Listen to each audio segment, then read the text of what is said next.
Abul Hasan An-Nadawi, dalam kitabnya, Rijalul Fikri wal Dawah wal Islam, tokoh-tokoh intelektual dakwah dan Islam, mengisahkan tentang Syekh Abdul Qadir Al-Jailani sebagai berikut. Majelis beliau Abdul Qadir dihadiri oleh 70.000 orang, di tangannya lebih dari 5.000 orang Yahudi dan Nasrani masuk Islam, dan lebih dari 100 orang yang sesat bertaubat.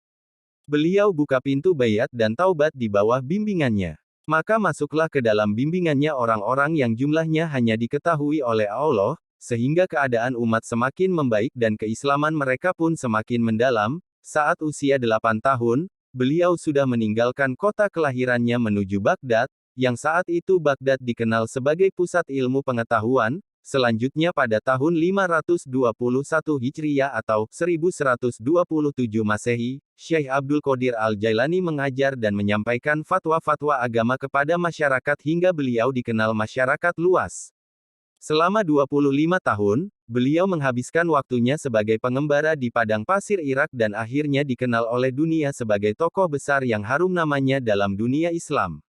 Sejak itulah, Syekh Abdul Qadir Al-Jailani disebut-sebut sebagai tokoh sufi yang mendirikan Thariqat Qadiriyah, sebuah istilah yang tidak lain berasal dari namanya. Tarikat ini terus berkembang dan banyak diminati oleh kaum muslimin. Meski Irak dan Syria disebut sebagai pusat dari pergerakan tharikat ini, namun pengikutnya berasal dari belahan negara muslim lainnya, seperti Yaman, Turki, Mesir, India, hingga sebagian Afrika dan Asia. Perkembangan tharikat ini semakin melesat, terlebih pada abad ke-15 Masehi, di India misalnya, Tharikat Qadiriyah berkembang luas setelah Muhammad Gaush 1517 Masehi, memimpin tharikat ini. Dia juga mengaku sebagai keturunan dari Syekh Abdul Qadir Al-Jailani. Di Turki ada Ismail Rumi, 1041 Hijriah atau 1631 Masehi, yang diberi gelar mursyid kedua dari tharikat Qadiriyah di Riyadh. Adapun di Makkah, penyebaran tharikat Qadiriyah sudah bermula sejak 1180 Hijriah atau 1669 Masehi. Berbeda dengan beberapa tharikat lainnya, tharikat Qadiriyah dikenal sebagai tharikat yang luas. Dalam pandangan Sufi, seseorang yang sudah mencapai derajat mursyid guru tidak mesti harus mengikuti tharikat guru di atasnya lagi. Ia memiliki hak untuk memperluas tharikat Qadiriyah dengan membuat tharikat baru, asalkan sejalan dengan tharikat Qadiriyah. Dari sifat keluasannya ini, tharikat Qadiriyah memiliki banyak anak cabang yang masing-masing memiliki mursyidnya.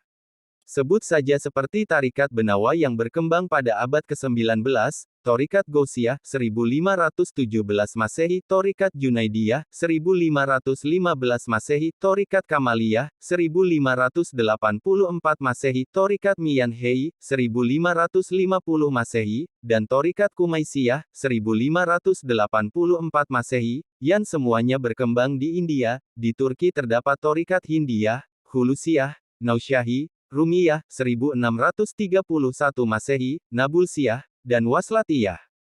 Adapun di Yaman ada Tharikat Ahdaliyah, Asadiyah, Musyariyah, Urabiyah, Yafiyah 718 sampai 768 Hijriyah atau 1316 Masehi, dan Zailaiyah. Sedangkan di Afrika terdapat Tharikat Amariyah, Bakaiyah, Bualiyah, Manzaliyah dan Tharikat Jilala. Tharikat Jilala ini adalah sebuah nama lain yang dialamatkan oleh masyarakat Maroko kepada Syekh Abdul Qadir Al-Jailani.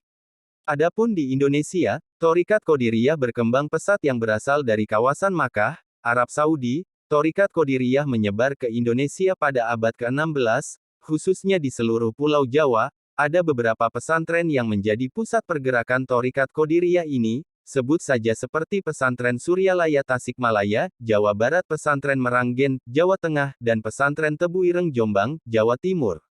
Sebagai informasi tambahan, organisasi agama di Indonesia yang tidak bisa dilepaskan dari Tharikat Qadiriyah adalah Nahdlatul Ulama yang berdiri di Surabaya pada tahun 1926. Ada juga organisasi lain seperti Al-Wasliyah dan Tharikat Qadiriyah Naksabandiyah yang merupakan organisasi resmi di Indonesia.